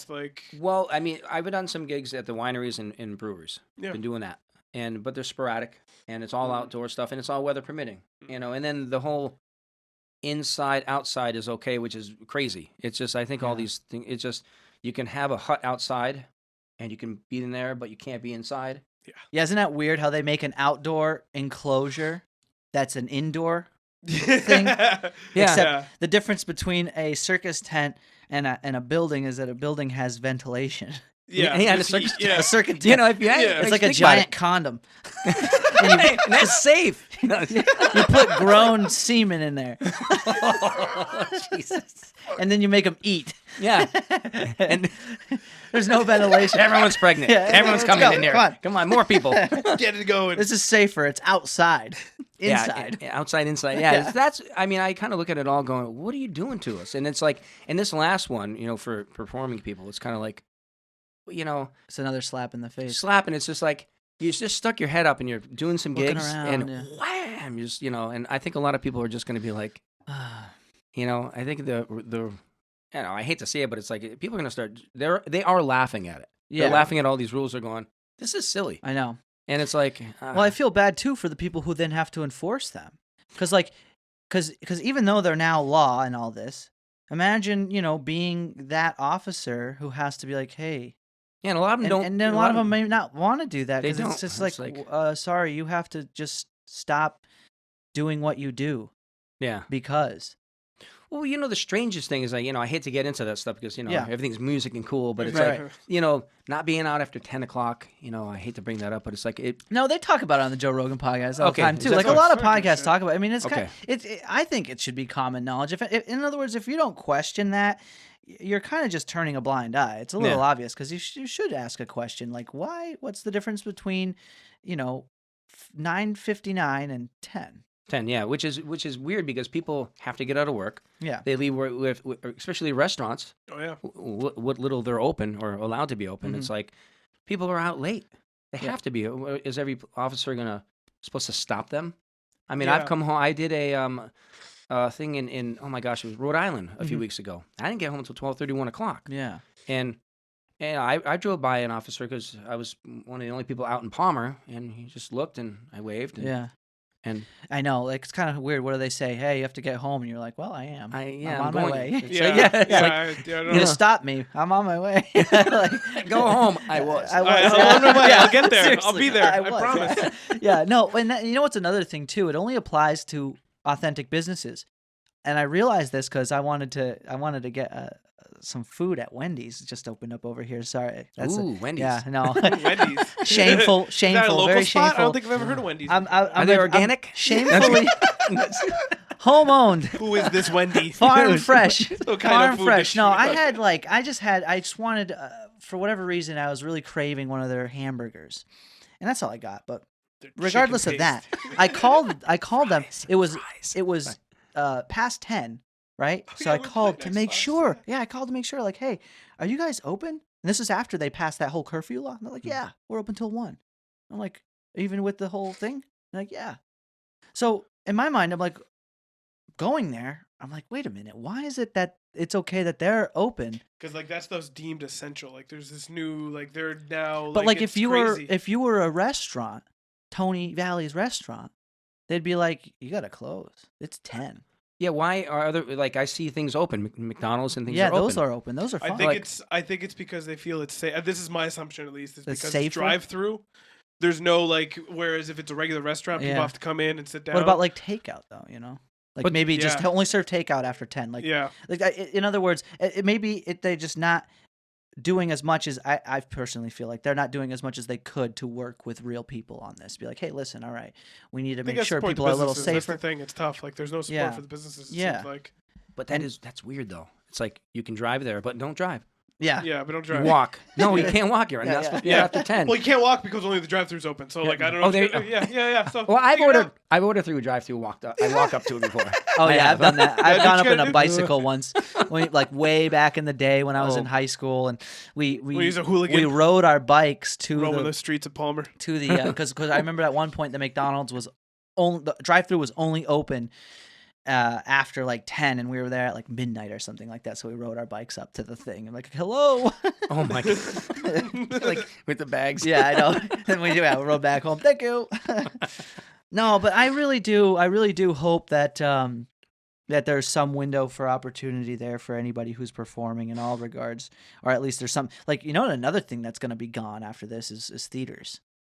Like the one in the Eastville Mall is not even there anymore. Eastville Mall is dead. That one was scared. That one sucked for the people that own the mall because They just gutted the place and left. they just I left. heard. They Was destroyed it Cinemark or whatever, the movie theater that was there? Yeah, they just left and they trashed all the speakers. They just threw them all in the dumpster. Oh yeah. Oh no. And walked out with the big projector screens too, and they're just gone. Just everything gone. Just Yeah, they just left failed. like nothing. Yeah. Yeah. That's Besides like crazy. that middle part where all the snacks were. Obviously they left that because they had to, but they took everything. I looked at pictures. That was just That's crazy. so crazy. That is something that we'll be able to say, there was a time where there was a thing called a mall. Yeah, Because the with malls- Amazon, why the hell would you want a mall? Well, movie theater. Yeah, to your point, movie theaters I think will go away because like what was it? Warner Brothers Well, look just how- announced all their movies this year are going straight to HBO Max. They'll be And streaming. Look how first.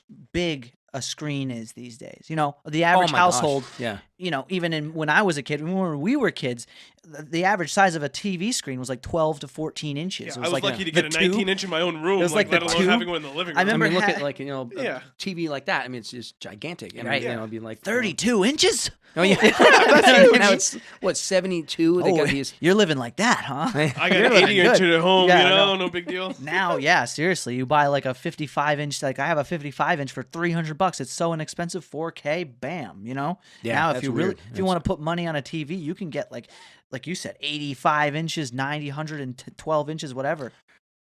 That's insane. Yeah, that's your theater. It's Yeah. just like Right, you know, exactly. You and- get a good speaker system. Why would you know? I don't know. It's funny because George Carlin had a great bit on this. He's like talking about how the farther time goes on, the more afraid of germs people are gonna get. Oh, And it's gosh, it's just a crazy thought, because if you really think about it, it's like, well, humans have been around for supposedly hundreds of thousands of years, right? What point were they like so sedentary that they couldn't deal with germs?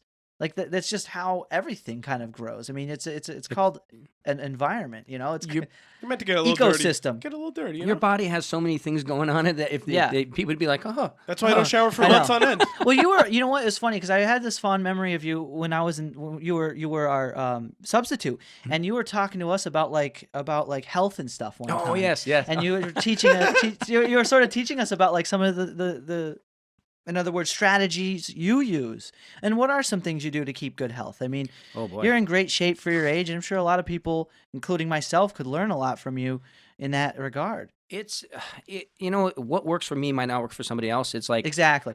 you know, It's important to say that too, Yeah. because as soon as you start talking about health, people are like, "Well, you're not a doctor," but it's like, listen, Yeah. this is just a strategy that I've It's used. good because maybe not everything, but maybe take a couple people could take a couple things. You know, Well, like Yeah. read different. Like I've gone on every single diet you can imagine. Just in the years Trying and it out. tried stuff. Oh, You know, yeah. tried the blood type. Tried this. Tried the no carb thing. all Atkins. that. Yeah, Atkins and I kind of take a piece from everything.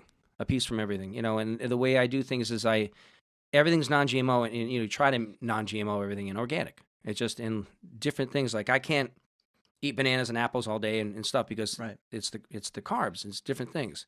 But like I eat eggs, I eat different things, and I just stay away from like processed foods. Everything, nothing processed. I mean, obviously here I am, having some some there's coffee. but a you're lot, able to yeah. cheat as Yeah. long as you keep it, your threshold. Actually, I know what you're saying. A big part of that, something I say to people all the time, because I keep it very brief as well when I'm explaining people to diet about diet. Because again, not a doctor, you can't give all kinds of information out like that. But what I do say is, it's not about quality; it's about quantity. Like you can have your glazed donut from Dunkin' Donuts, but it's about how many of them you have. If you have them once a month, it's not a problem. That's Yeah. not a problem. 12 a day. If you have 12 a day, that a problem? If you have 12 a day, that's Yeah. bad. You know, Is that that's bad? like, yeah, that's bad. Should I cut down? It's like, Cut it really? down to 6. It's like, don't say that to me. So Are you like, calling me out? yeah, and it's all about proportion to how much of it you're eating, and yeah, And what you're doing too. Yeah. If you're running, like my go-to when I run is our bagels. yep, Mm. I fuel up on a bagel or two, literally like before a race. slow then- burning carbs kind Yeah, of thing. yeah, and it works. Like I've tried other things like honey and things like that, and it messes with your stomach. But for some unknown reason, a bagel, butter Mm. on a bagel like that. One the night before. I mean, well, obviously before a race, I do the carb thing and everything like that. But The fettuccine Alfredo. no, yeah, the cheese, and that doesn't go over well. It's no, like no, that eat was a so Cracker Barrel. Yeah, full- it turns Oh. into a rock. yeah, that's not good. But Yeah. but that's the thing. It works for me though. Yeah. But other things work. Mhm. I talked to a few people that they'll eat a stack of pancakes, Yeah. with syrup and butter, and I'm like, Oof. I'd have to go to the bathroom. well, it's heavy. It's like Yeah. I don't know how they do that, and I have to kind of eat just a certain amount. But that really, I've noticed like anytime I ever run past 10 miles, that's where the bagel has kicked in. Yeah. It keeps me going. I have plenty of energy. You Yeah. know. I mean, I don't eat along the way, but I mean, you have You to. just taking them out of your pocket. I've done that with like candy corn, and that works awesome. Candy corn, candy pumpkins. Oh, no kidding. Yeah. Just like little snacks along the way. Little sugar. While you're running. That's smart because it's just like what do they call them? Quick. What kind of carbs are they? I forgot. Me up. No, they're like quick digesting carbs. There's a difference. Was it slow carbs and fast carbs? That's Called Candy Mike. Yeah. Gosh, I forget the name. I like at one point I was so in tune with my diet. I knew the different types of carbs and all that. But yeah, that's actually a good plan. 'Cause you could just pop them right there. Yeah. What are like any type Mike's gonna of start doing that in his daily life. I'm just gonna have Pop a some. candy I'm gonna corn. have I in need my energy. pocket. Yeah, pop a while candy I'm corn. talking. No, what are some like really awesome supplements that you've really stood by in your time that you found are helpful? Well, it depends on what's going on. Like, I don't take any medication Mm-hmm. and at all. And if there's an ailment, I read up on it, see what's causing it. Yeah. If there's something, if like say, between high blood pressure, between everything, I've battled that. Yeah. Over the years, and I don't want to take medication for it. But it's like you Oh, have so to. the doctors told you have high blood pressure and said You need okay, this, and it's like. what did you do to fix that? A number of different things. Okay.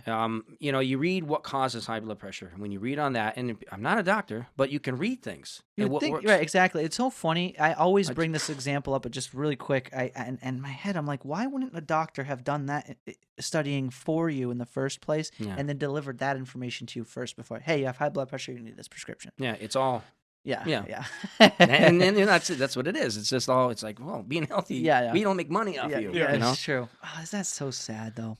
But anyways, keep going. So what did you? So you read up on it. You learned about yourself and I took I don't want to say what supplements I take because people take. Well, he told me to take this. And, I can't do that. Yeah. So I took certain supplements and certain things and changed things, and. Was it just like herbal supplements or? Yeah. Okay. Yeah, basically, and different minerals too. Minerals. Different minerals to reverse the problem that was causing the high blood pressure. Mm-hmm. And it took about 3 months To fix it, and it went away. How about that? It's funny too, because that's about as long as it'd probably take the medication to fix the issue, anyways. It might be maybe a little quicker. Yeah. But what I always say about taking certain medications, and I have a very progressive mind. I like the development of things, and I have a very optimistic view that, hey, as long as we keep tampering with certain things and finding out ways to do it, maybe we can have a refined product where they can give you a pill. You know what I mean? Yeah. Maybe not. Mike's hoping for a world of Soylent Green in the future. That's what he wants. But like at the same time, the action of pursuing the true remedy makes you a healthier person. So not only did you fix your problem, you're healthier as like in all. Yeah. What were your main problems with that? Like, was it just hereditary or was it just not moving enough? Or No, hereditary is my family. They known to have high blood pressure. Okay. Everyone takes medication. I just don't take any, and I don't want to. Okay. What's a symptom of high blood pressure? Oh, geez, you've got like vision, hearing, everything. It affects everything. Oh, wow. Yeah. And you look at the number too. It's like you start having 150, 160 over, 100, 110. You're like, you can feel it. You can just feel yourself like, tensing up and stuff. Wow. It's just weird. But it took time to get rid of it. But it's like, but I still fight with it because if I don't stay rigid with certain things, it'll go right back. And it stinks. Yeah. Well, and then I feel like that's the thing too, especially with people. You give these different medical conditions, diabetes and stuff as well. You go they prescribe you this medication, but at the same time they also don't tell you those 3 Diet Cokes you have per day. You should probably cut those out of your diet too. Yeah. Like that's the other thing. Like we'll give you this medication and maybe it's cutting it down, but at the same time you're not really helping yourself any because you're not changing your habits. No, I'm a big fan of there's actually in education a new was it not genre? Major, essentially. It's naturopathic doctors, and naturopathic, I believe, is the word. But in other words, it's not as hokey as it sounds. And what they do is they look at who you are and how you could fix an issue. I think more so with natural tendencies. Yeah. Versus like an immediate pill. And it's not that those things are completely useless. Like we were talking about this earlier. I have asthma. If the inhaler didn't exist, I would have died a long time ago. Like I had asthma attacks when I was a kid, and if there wasn't something to remedy that immediately, that would have been it. And that's just the nature of some things. So I also understand it on the utilitarian aspect that that does help. But I just to your point, I do appreciate more so the endeavor of trying to remedy your own your own ailment. You know what I mean? Naturally. Naturally. Well, that's the thing is like you can get saved by medicine. Medicine saves. I never. Some things you can't. Some yeah. things you can't fix altogether by yourself. Right. Right. You know, you can only look. To But maybe you're right. prevent There's those too much of symptoms. a monetary desire behind the distribution of certain things. Right. And And that's kind of just. you know. And it's not even. I don't even think it should be taboo to say that. I mean, let's be honest. It's just industry, and that's how industry works. So. It's not always that it's completely malevolent. What I think it is ignorant. Is a better way to pronounce the word in general, so that they don't really take into account like, hey, Tony, you're a diligent person, and this and that. Your doctor sees you once a year. He doesn't even know you. Yeah. Yeah. He just says, hey, you don't have a running body type. He's like, you've never seen me, man. Yeah. Let's go for a jog right now. I'll show you a running type. You know what I mean? I'll show you how to run. And everybody's different. Everyone's different. That you could look at somebody. I've seen some runners that I'm like, how the hell is this guy running this far? Yeah. And not that I'm saying anything, but just that. No, I've seen some people run like they don't look like they could run more than a mile, and I've seen them run 5. You know? Yeah. And you're like, wow. It's like one of those old cars you see, and you're like, man, that thing's a piece of shit. And Well, it blows we off had- the line. It's like, holy. Oh, it's nuts. gone. Because playing soccer, there were some kids that were just really heavy set. Yeah. And they could run Oh yeah, they for get a going. long time. And somebody told me that one time. It depends on your body. It depends on your lungs. It depends on everything like that. Because I've seen some people a minute ahead of me in a race, which is a long time. A minute is a long time in a race. And you're like, yes, that's a really long time. yeah. And you're like, huh? I'm like, what the fuck am I doing wrong? You Yeah, know? It's like, I can't go any faster. What the fuck? Yeah, it's like I can't do this, and it's like they're doing Giving her it. all she's got, Or you, Captain. yeah. Or you'll see them pass you. You're like, you know, What place did you score in your first marathon? oh my gosh, I'm trying to remember. First place, obviously. Right? Yeah, right. Question, come on. Everything was shut off. Everyone was gone. Yeah. The race was over. No, I did pretty good. I did pretty good for there were so many people. Yeah. obviously. How many people roughly? Oh my god, I don't know how many thousand people ran it. Oh my gosh. Oh no, it was gigantic. Yeah, they had the they do the half marathon. People will run this way for the half. For the full they'll go. And I'm trying to remember where I placed. I've gotten second place in a 5K. That was my best time ever. Yeah. And That's awesome. yeah, that was fun. And my best time I ever did with a 10K was 46 minutes, a little over 46 minutes. Wow. For 6.2 miles, which is that was How awesome. many miles? 6.2. And how many minutes again? 46, That's really good. like 7-minute miles. Shit, It's better than I Tony. can do. Yeah, Oh and my that's God. that hurt. I mean, I remember but I had it in me. It was, and I remember that race too. It was weird because, and this says something for resting your body. Yeah. I wasn't able to run for like 5-6 days, and I'm thinking, oh man, because I have to run all the time. Oh, yeah. 7 minutes though on average. I was kind of, had a little chip on my shoulder. I ran 3 miles in like 24 minutes. I'm like, That's it. Pretty That's good though. not bad. No, that is good. That is Step your shit up right now. And that's like 8 minutes a mile. If I kept doing that, if I did that for twice as long, it would have been like an average of 9. Well, that's the thing. It slows down. Oh, yeah. You see the markers, but no, I mean, I've done 22 minutes for a 5K, Yeah, which is good. But that was my 46 minutes was my best time for a 10K. that's insane. I'm kind of thinking back to that book I mentioned, "Can't Hurt Me" by David Goggins. You'd probably like it if you ever listen to books, Audible, Can't Hurt Me, or just the book in general. But there's a certain Zen aspect to that of running that really helps you callous your mind, and it's something I've appreciated where you take that same level of not determination, but perseverance. You can then, knowing what it feels like to do it in one medium can help you apply it to so many others. Have you ever felt that way about yeah. your running? Like you can keep that like a mindset to do something that might, obviously, because nothing happens at the pace of a sprint. Everything we do in life has that marathon mentality. Yeah. Where in the beginning it's a little bit hard. Like I always say, when I'm running, that first mile is usually harder than the second and the third and the fourth. And I'm sure then it starts to come back into that level of difficulty later. But there's certainly a level of a meditative level where you achieve, that parasympathetic state where you're just sort of now just breathing and living, and you've reduced life to this simple state of mind where you're kind of just. That's my vent. That's Yeah. how Holy I'm shit, able to Mike, get what away. the fuck did you put in that I know coffee? he's got all this stuff. I'm gonna go home and go like. The lower it fuck? gets, see these lines. The first line was acid, and there's psilocybin. Yeah, it's just getting stronger. So The first it's kosher. It's all Holy kosher. Yeah. crap. It's legal now. Yikes. All this Bud. stuff. It's legal in Oregon now. Oh God. Yes, that's right. This coffee's from Oregon. Is this And coffee? Portugal. Portugal did the same thing years ago. Yeah, there's been a few legalization of European all countries drugs. Yeah. But they took a different approach. It really seemed to cut down. They had amazing results from doing it. It's a really weird thing.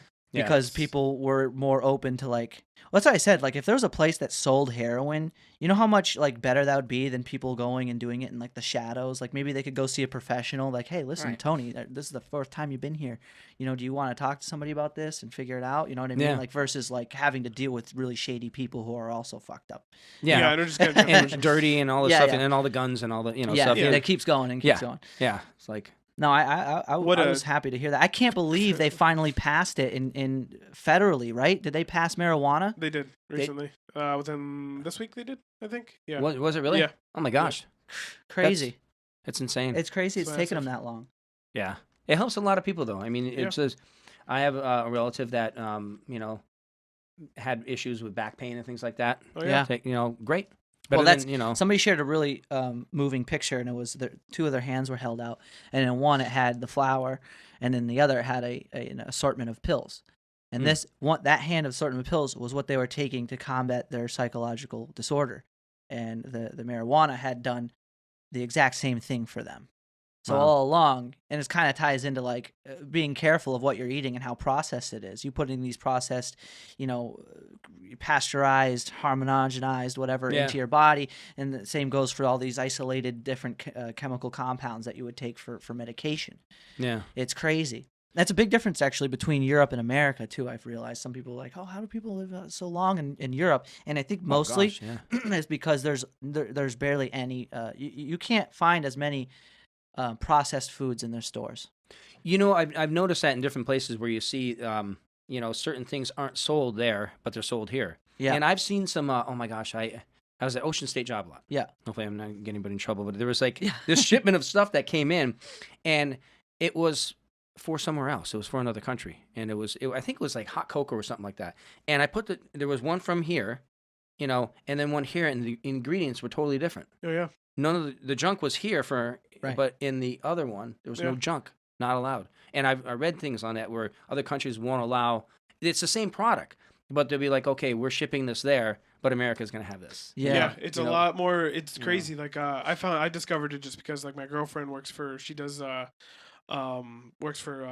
company that does like endoscopes and stuff, like medical devices. Mm-hmm. They're based out of Germany though, and so she's had to travel before, and she's like, even the chocolate just tastes different. Like, it's totally better. Oh my gosh, yeah. Well, it depends on where the distribution is. So like a Guinness here is going to be different than a Guinness in Portugal because you're like, and I'm just comparing it based off of where I've been.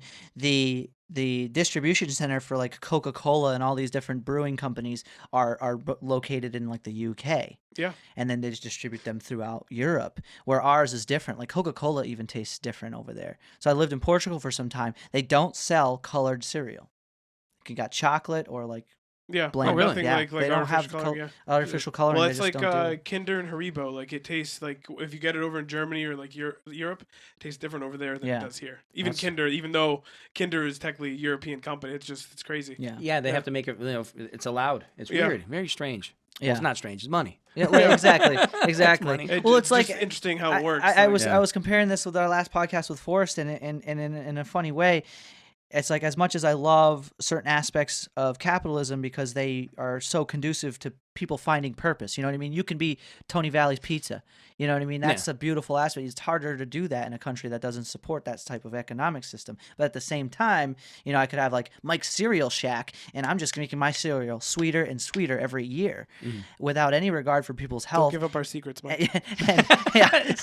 and with that addictive quality, people don't realize how much of a dopamine response the brain releases in contrast to a certain amount of sugar. Oh, yeah. So it can be just equally as addictive as cocaine, as I've mentioned before. And they said there's a study, I've even read an article saying that Oreos are just as addictive as cocaine. I would agree with that statement. Yeah. Probably. Well, it's true. You look at a box of Oreos. Yeah, you look at it, or a bag of chips. You're like, like a savage. Yep, just going down the drain. It's like, and it's not even a healthy chip because you wouldn't want it that much. No. If it was and then I sit there crying for the next 2 hours. What did I do? It's like, I can't run this off right now. I can't move. But it's true. You eat this stuff and you're like, oh God, and it's like, it's addicting. All this food's addicting, and it really is. It's like, but it's discipline of yourself, to try to like weigh what you're going to eat, Right. especially here. And people are like, "Wow, organic's too expensive." It's like, no, it's not. It's really not. No. And it's a pay now, pay later type of thing. Yeah. So hey, all right, you want to spend 20% less on all your groceries, fine. But down the road, you then have kidney failure, this and that, high blood pressure maybe. Yeah. And a really crappy thing about succumbing to those symptoms and then going on to the prescription instead of doing them naturopathically is you end up then with new symptoms for something different that was exacerbated through the consumption of the prescription for a certain period of time. So now you're taking blood pills, blood pressure pills, and now something else, or a new type of pill. And it's like now you're on now you're subscribed. Yeah, and the problem with that too is that when people try to just stop, their body is not used to it, so it's it'll go into a shock. Just like eating, it's like you got to gradually change things slowly. Like herbs, I always tell people whatever herb you try. Again, I'm not a doctor, but I'm just saying, any herb you try it by itself. See the reactions, see what it does to you before you start mixing them all. People buy these things and there's 25 different herbs in it, and all of a sudden, I'm not taking that out again. It made me react. I'm like, well, what was it? Yeah. I have 2 herbs that bother me. I make sure I don't take them. And it's weird, and you have to be diligent trial about it and too. error. Yeah, and you have to log it. You're gonna okay, if something happened to where your body was out of whack and you got sick or something like that, it's like, what happened? Keep a journal. It's your health. It's priceless. It is funny. Priceless. It's we laugh about it, but honestly, it's crazy how important it is because it does define not just the quality of your life, but it does define your wealth. It does your well-being. Your health is your wealth. Your well-being is going to be solely what determines the fertility of your life. Yeah. From all aspects. So it doesn't matter. Like, so you see so many people sacrifice it all just to get money or something. Yeah. You know what I mean? Without taking into consideration, it doesn't matter how many billions of dollars you have. If you can't walk or something, or you're just, sedated. It's just not worth it. But back to kind of where you really see the, low end of that of that prescription life is really with the like mental health prescription medications. Jordan Peterson just got back on his feet because Jordan Peterson he's a renowned psychologist and somewhat of a philosopher these days. Have you heard of Jordan Peterson? I heard the name, but he's fantastic and he talks a lot about all kinds of different stuff similar to what we're talking about actually. But what happened with him is he was on anxiety medication for a long time and then stopped taking it and then had to go to rehab for it. And that's kind of what happens, especially when you tamper with those types of things, because they make your brain do things. Your brain is such a delicate organ that is constantly staying in balance with very, little, we'll say intricacies, like this has to be certain and level and this and that. And then, because I don't know if you guys have ever seen one of those documentaries talking about the human brain, but the most astounding fact is that you're constantly on the verge of almost going psychotic. The less of that coffee you have, the deeper we get into these conversations. No, but it's true. It's true. Is that door locked? I gotta go all of a sudden. Sorry, man. What time is it? Jeez, we gotta go. No, but yeah, think about it. Your brain, it's like, all that stuff is. Sorry, I don't know. I'm out of here. No, but it ties in. It ties in a big way to taking care of yourself, and it's not in these times, especially not as not enforced. That's the wrong way to go about it. But it's not as encouraged as you think it would be, because even when I'm talking to my clients, I'm like, hey, listen, we want to get back on the ball because they had to be out for the, the whole thing. We all know what's going on. And I was like, hey, you want to get back? Because at the end of the day, this person's, old. They're 70, 80 years old. And they're shying away from doing something that preserves their health for safety. But it's kind of backwards because it's your health that determines your safety, especially in a time like this. Oh, yeah. Because unhealthy people are the first to go, as we've all seen. That's the biggest thing about all this. It's like, this is a wake-up call for anybody who, it's like your health. It's like your immune system can work.